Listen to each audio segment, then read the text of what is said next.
corrupção no Brasil. Se você, para chegar lá, entregar ministérios... Se o Temer hoje ligar para o ministro X, olha isso, ele fala, ô presidente, fica quieto, senão os 30 votos do meu partido tu não vai ter para mais nada. E ele fica quieto, mete o rabo no meio das pernas e fica quieto. Já tive com um grupo de parlamentares, entre eles o Francisquini, tem vários deputados, né? O Antonezoni, o delegado Eder Mauro, e temos um grupo de 40 no momento que vai crescer. Como nós podemos governar sem o toma lá da cá? Porque se toma lá da cá, é a raiz, é a origem do quê? Da corrupção e da ineficiência do Estado. Lava Jato, você é a favor ou contra? Olha, eu não faria o que o governo fez, trocando a culpa da PF para ajudar amigos ou para brecar a Lava Jato. Essa é a grande verdade. O atual presidente não tem qualquer consideração, carinho, respeito ou vontade de combater a corrupção. Afinal de contas, é um dos mais citados nessas operações. Toda a autonomia à Polícia Federal, bem como recursos para levar avante isso. É outra forma de você combater a corrupção. É igual o candidato aqui que fez coligação com N partidos. Caso ele chegue lá, sabe o que vai acontecer? Ele apenas ocuparia a cadeira do Temer. O resto dos ministérios estariam todos loteados. Ia continuar fazendo exatamente a mesma coisa que fizeram ao longo de 30 anos. O único que pode romper essa barreira, o establishment, a máquina, o sistema, é Jair Bolsonaro. Que nós temos moral e honestidade para cumprir essa missão. Vocês, o futuro embaixador dos Estados Unidos da América, Eduardo Bolsonaro. Terça Livre, que é a nossa Fox News aqui. A gente acabou esse ano com toma lá da cá governamental. Errou!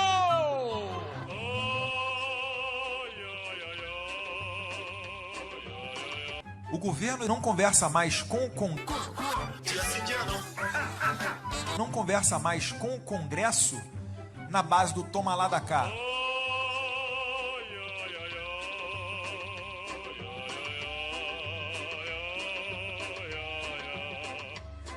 Então, nessa tacada, você já corta aí pela metade a corrupção do Brasil, né?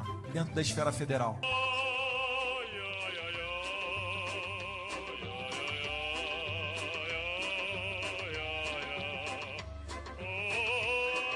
Depois de ver seu pai sendo esfaqueado, seu pai sendo caluniado, seu pai sendo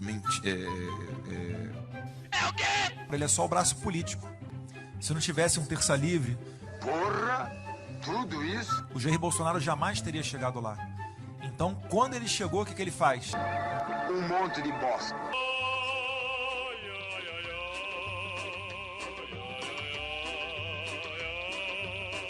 Ele fala, o poder público é para servir a população. A população, na verdade, é o empregado do funcionalismo público.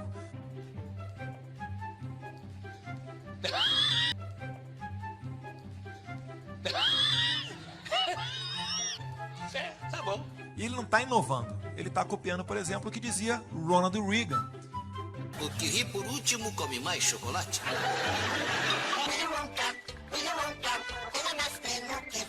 Sobre a nomeação do juiz Sérgio Moro para esse ministério, esse super ministério da Justiça, o que o senhor diria para a gente? Foi um convite que fizemos, ele veio até aqui, já que eu não posso viajar também, gostaria de estar viajando pelo Brasil. Conversamos por uns 40 minutos. Ele expôs, logicamente, o que ele pretende fazer caso seja ministro, e eu concordei com 100% do que ele propôs, né?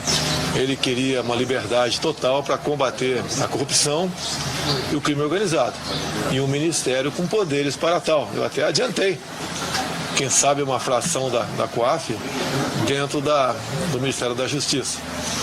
A questão da segurança ir para a Justiça, nós já tínhamos decidido, e bem como nomeações, ele tem ampla liberdade realmente para exercer o teu trabalho lá. Da minha parte, sempre fui favorável a isso, deu sinal verde e ele, via nota, aceitou o convite. Quando o COAF identificou movimentações financeiras suspeitas de um ex-assessor do atual senador Flávio Bolsonaro,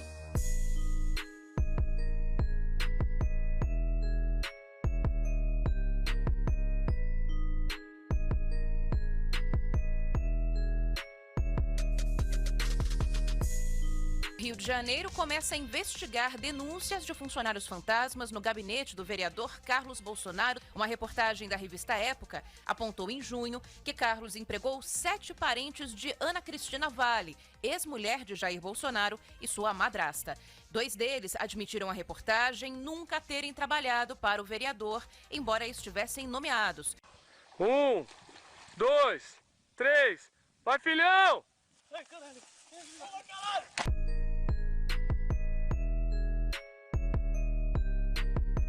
Que ele queria ter uma pessoa do contato pessoal dele, que ele pudesse ligar, que ele pudesse colher informações, relatórios de inteligência, seja o diretor, seja o superintendente.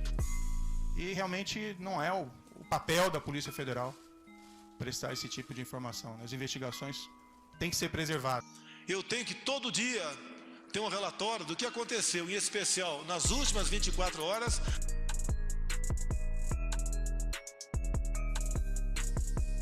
Sugerir a troca de 2 superintendentes entre 27. O do Rio, a questão do porteiro.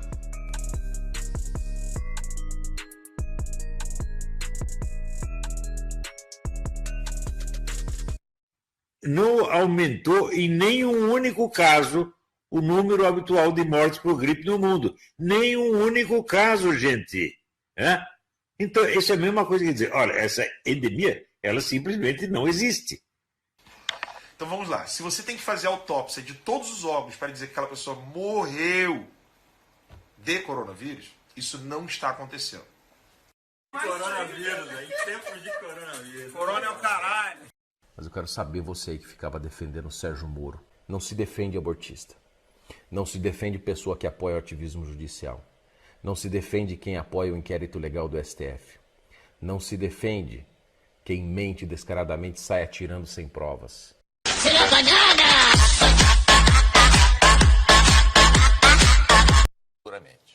Geralmente, quando se fala em família na política, são famílias enroladas em atos de corrupção. A minha família é limpa na política. Sempre integrei o baixo clero em Brasília. Se tivesse, na forma de fazer política, ocupado altos postos, com toda certeza eu estaria envolvido na Lava Jato. E toda a imprensa pergunta para mim, como você vai governar se eu tomar lá da cá? Eu devolveria a pergunta a vocês. Existe outra forma de governar ou é só essa? Se é só essa, eu estou fora. Vai ser uma excelente reforma política, né? Você acabar com o estudo da reeleição, no caso começa comigo, se eu for eleito. É que eu conversei com ele que ele terá ampla liberdade para escolher todos os que comporão o seu segundo escalão. Ele é o chefe da Polícia Federal. Eu fiz um compromisso com ele, porque ele abriu mão de 22 anos de magistratura. Eu falei, a primeira vaga que tiver lá está à sua disposição. O Estado é laico, mas nós somos cristãos. Entre as 2 vagas que terei direito a indicar para o Supremo, um será terrivelmente evangélico. Eu agradeço também a oportunidade que estou tendo, que pela primeira vez na história do Brasil, um presidente está cumprindo o que prometeu durante a campanha. Não encosta, não. Põe o dedo pra mim, seu medíocre. Põe o dedo pra mim. Põe o dedo pra mim.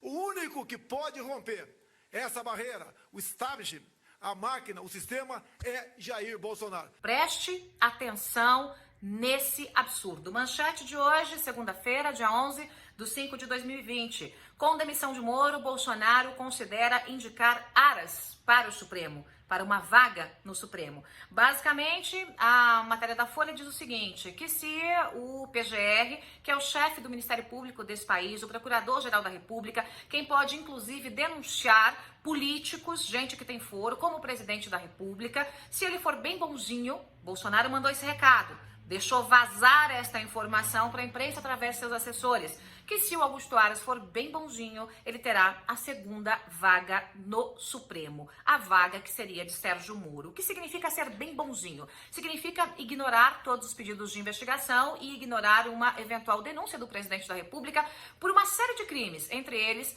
a tentativa direta, a tentativa que já se tornou realidade de interferir na Polícia Federal deste país para livrar seus filhos.